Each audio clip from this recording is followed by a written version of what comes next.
Boa noite a todos. Primeiramente, gostaria de agradecer a Marie, ao Valdir, pelo convite. Parabenizar e agradecer a possibilidade de falar logo após o meu professor, né, José Antônio Pancotti. Tive a honra, a felicidade de tê-lo como meu professor na Faculdade de Processo Civil. E engana-se o senhor quando diz que foi infelicidade. Se alguma coisa eu sei da tal da intervenção de terceiros no processo civil, foi por causa do senhor. Primeiro bimestre eu tirei 3. Nos seguintes, o senhor me obrigou a estudar, tirei 10, 9 ou 9,5, alguma coisa assim. Passei sem exame, foi tranquilo e aprendi muito. Então, agradeço. Bom, o doutor Pancotti já esgotou praticamente o tema no que tange as questões trabalhistas, né? Até pela proximidade que ele tem com a matéria. Era um juiz do trabalho, foi desembargador, corregedor-geral, né, do TRT da 15ª região. Enfim, ele tem muito mais gabarito para falar de trabalho do que eu. Só para que os senhores entendam, a justiça brasileira ela é dividida em ramos. Para quê? Para que a prestação jurisdicional possa ser melhor.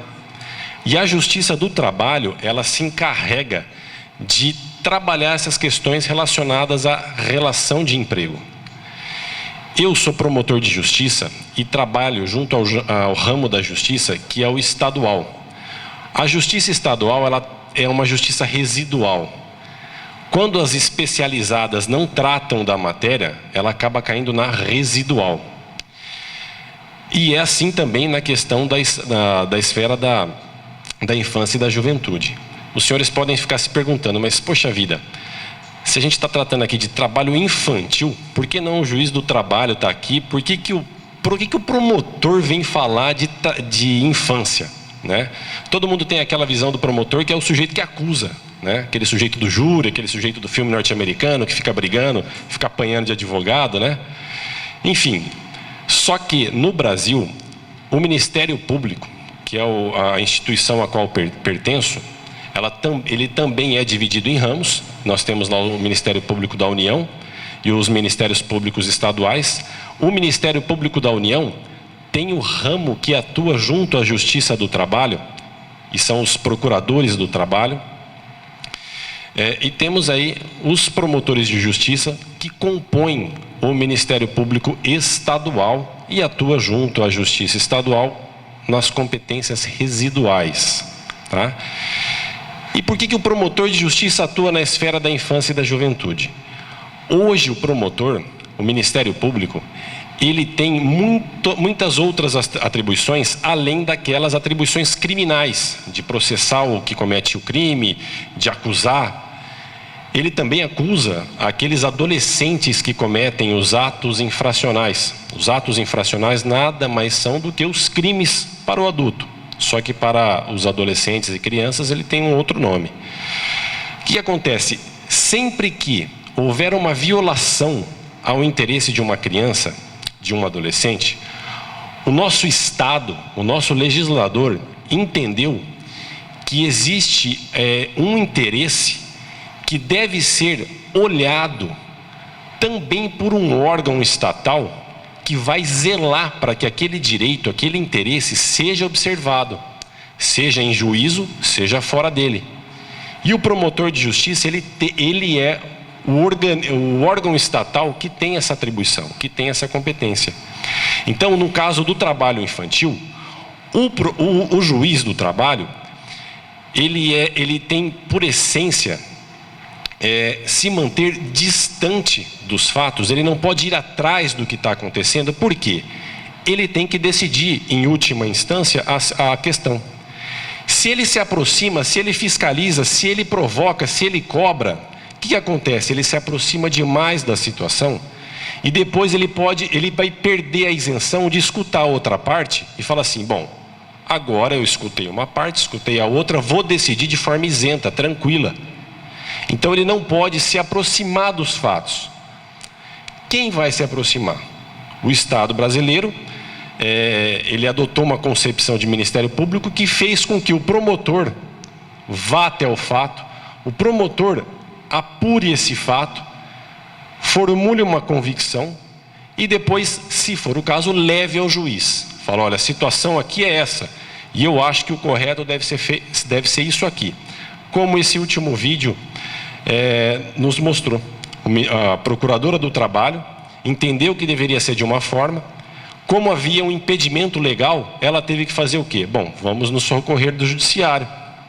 Levou o caso à juíza e a juíza decidiu. Tá? Inclusive, parabenizar pelo vídeo, o adolescente, uma história extremamente triste, mas com uma clareza de exposição de ideias extremamente invejável. Ele sintetiza, infelizmente por meio de sua história, o porquê que a gente não pode fomentar o trabalho infantil. Por que existem essas regras todas relacionadas ao trabalho infantil? Pois bem, onde é que entra o promotor de justiça estadual nessa história toda?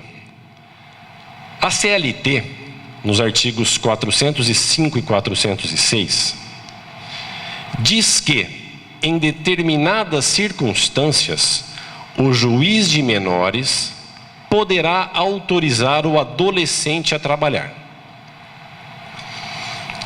A CLT é de 1943.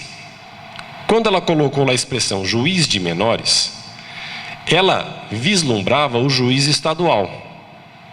Na época, eu não tenho certeza nem se a Justiça do Trabalho já estava concebida, 1943, 41. Então, já estava, só que fazia apenas 2 anos. Evidentemente, ela não estava tão interiorizada como está hoje, não estava disseminada pelo Brasil afora como está hoje. Então, se deu a atribuição ao juiz estadual. Só que, com o passar do tempo, a Justiça do Trabalho foi crescendo, foi aumentando de tamanho, foi chegando aos 4 cantos do país, foi ganhando atribuições, foi ocupando os espaços. E o que aconteceu? Chegou a Constituição de 1988, deu uma nova formatação, depois algumas emendas constitucionais ampliaram ainda mais as atribuições. Eu me lembro de uma conversa com o senhor, quando o senhor disse que, quando o senhor entrou na magistratura do trabalho, as causas que lhe eram submetidas eram muito mais simples dos que chegam hoje. Por quê? As relações sociais foram se tornando mais complexas. E isso tudo foi sendo levado ao judiciário. E a Justiça do Trabalho foi ganhando atribuições. Pois bem, hoje nós temos a discussão bastante presente de quem é o juiz que vai analisar aquelas pouquíssimas hipóteses em que a legislação atribui ao judiciário a possibilidade de autorizar ou não o trabalho. Caminhamos a passos largos para que essa autorização para o trabalho seja conferida apenas ao juiz do trabalho. De qualquer forma, as pesquisas que eu fiz, felizmente nós temos uma situação até que de bastante proteção à sociedade, porque os juízes estaduais entendem que eles podem dar essa autorização, os juízes do trabalho também entendem que pode dar. Isso já foi ao Superior Tribunal de Justiça, que seria o tribunal lá de Brasília, que poderia num primeiro momento falar qual que é o juiz competente. Ele num primeiro momento falou que é o juiz estadual, só que o Tribunal Superior do Trabalho, que é o tribunal máximo aí da Justiça do Trabalho, já criou essa comissão que o Dr. Pancotti acabou de mostrar para a gente. O TRT da 2ª Região, que é o de São Paulo, também já criou uma vara especializada, um juízo especializado para tratar de questões relacionadas a pedidos de autorização. Então nós temos evidentemente uma questão que é de cunho constitucional, tá? A Constituição Federal é a nossa lei maior, que um dia vai chegar ao Supremo. Considerando a matéria, as especificidades, as questões relativas estritamente ao trabalho, eu tenho para mim que essa possibilidade, esse pedido de autorização será atribuição do juízo do trabalho. De qualquer forma, aqui em Birigui, quando chega lá para a gente o tal do pedido de alvará, lá, né? O pessoal fala, eu quero uma autorização para trabalho. Eu, no Ministério Público, ofereço um parecer. Porque toda causa, como eu disse, afeta a infância. O juiz tem que abrir vista para o Ministério Público para que o promotor se manifeste. Tá? Até porque, nesse pedido, nós não temos nenhum contraditório, não tem duas partes ali. É só um pedido, o juiz analisa se dá ou se não dá. Se o juiz der, eventualmente até não observando uma norma legal, alguém tem que estar ali olhando para que, se não tiver de acordo, levar isso ao tribunal, à instância superior. E esse é o papel do promotor. Em Birigui, nós recebemos esses pedidos, tá? Nós recebemos, analisamos, eu dou um parecer e depois o juiz decide. Há coisa de 4 anos, mais ou menos, o SIMB, o CIEE, o SENAI e o SENAC, junto com o Ministério do Trabalho, que é composto pelos fiscais, procurou a gente, nós conversamos bastante a respeito do trabalho infantil e nós decidimos tomar uma linha de atuação. E qual seria essa linha de atuação? O alvará só seria concedido, a autorização só seria concedida naqueles casos expressamente previstos na lei. E esses casos são muito poucos, senhores.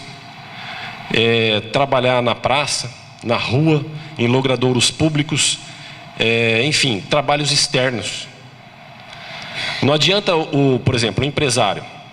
Eu gostaria de fazer com que o meu filho, de 13 anos, trabalhe na minha empresa. Não adianta pedir autorização. Isso é proibido por lei. Não existe, o juiz não pode dar essa autorização. Então isso é indeferido. Eu gostaria que meu filho de 17 anos trabalhasse colando o sapato com cola. Nem existe mais a tal da cola do sapateiro, né? Mas enfim, utilizando cola de sapateiro. É um produto químico, o trabalho é perigoso. Não pode, o juiz não vai dar. Eu gostaria que meu filho trabalhasse no boteco da família, servindo mesas. Ele vai ter contato com bebida alcoólica, está lá no TIP, lá, né? Naquela lista dos piores trabalhos infantis. Não pode, o juiz não vai dar. Eu sei que assim, depois dessa mudança de postura, dessa conversa que nós tivemos, eu não me lembro de nenhum pedido de autorização que foi concedido.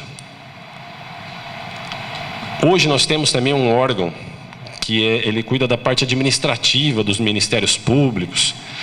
Como não existe hierarquia, ele vem mais ou menos para padronizar, ao menos a parte administrativa, que é o Conselho Nacional do Ministério Público. O Conselho Nacional do Ministério Público recomendou a todos nós promotores de justiça estaduais que quando falarmos num pedido dessa natureza e identificarmos que o trabalho não está sendo concedido a esse adolescente por falta de um curso de aprendizagem, que nós comunicássemos o procurador do trabalho, que é o promotor do trabalho, para que ele instaure um procedimento e verifique quais são as medidas que estão ao seu alcance para fazer com que a localidade tenha um desses serviços do Sistema S ou se estabeleça algum convênio com o CIEE ou alguma outra instituição que possa dar o curso de aprendizagem. Enfim, senhores, o que acontece? Para resumir a história, o trabalho infantil, ele é permitido pela legislação brasileira naqueles termos que o Dr. Pancotti já nos passou. Acima dos 14 anos, na condição de aprendiz. Na condição de aprendiz, ele vai ficar um tempo no trabalho, um tempo na escola e um tempo no curso de aprendizagem. Qual que é o foco? O foco é a capacitação do sujeito para o trabalho. O foco não é o trabalho em si, tá? Então ele pode. Além desse trabalho como aprendiz, ele pode trabalhar também acima dos 16 anos, desde que não esteja a função incluída naquela lista que o Dr. Pancotti falou para a gente. É uma lista extremamente vasta, enorme. Mas para quê? Para a proteção do sujeito. Ela está errada? Não, ela não está errada. Aqueles trabalhos todos que nós vimos que são chocantes, eles não são permitidos nem para um adulto da forma como estava sendo feito. O adulto, naquela situação, ele deveria estar usando os tais EPIs. Ali ninguém estava. Se é terrível para um adulto, você imagina para um adolescente. Então,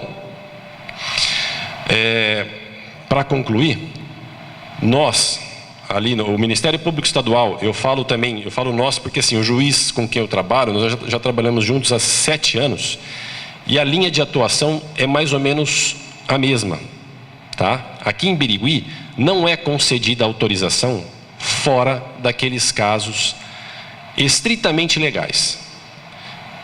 E como o nosso foco aqui hoje são os proprietários de empresas, né? Que eu posso falar? Na situação dos senhores, não existe a menor necessidade de pedido de autorização. Se os senhores contratarem da forma como a lei prevê, os senhores estão amparados. Da forma como tem que parabenizar aqui o SIMB, o Procriança, que vem sendo feito em Birigui. Nós não temos registros de trabalho infantil mais nas grandes empresas, nas empresas constituídas, formais. Notícias de bancas, elas estão se disseminando. Uma vez ou outra se escuta falar nisso, mas enfim, a coisa caminha também a passos largos no sentido de erradicação. Se considerarmos o Brasil, nós podemos dizer que nós estamos muito à frente, mas muito à frente de todas as outras localidades. Enfim, da forma como os senhores estão trabalhando, não há a necessidade do pedido de autorização. Gostaria de parabenizar o trabalho do SIMB, o trabalho do Procriança. Estamos lá na Promotoria de Justiça sempre à disposição. Ia falar das consequências para os pais, para as crianças, a respeito do trabalho infantil inadequado, para onde, quais seriam as punições, etc, etc. Mas eu acho que isso não é tão interessante para a nossa palestra aqui hoje. Agradeço a atenção. Mais uma vez gostaria de parabenizar o Dr. Pancotti. É um prazer trabalhar, falar aqui ao lado de Vossa Excelência, ver que o senhor está assim com tanta energia e tão disposto a ajudar as questões que são tão caras à nossa sociedade. Obrigado.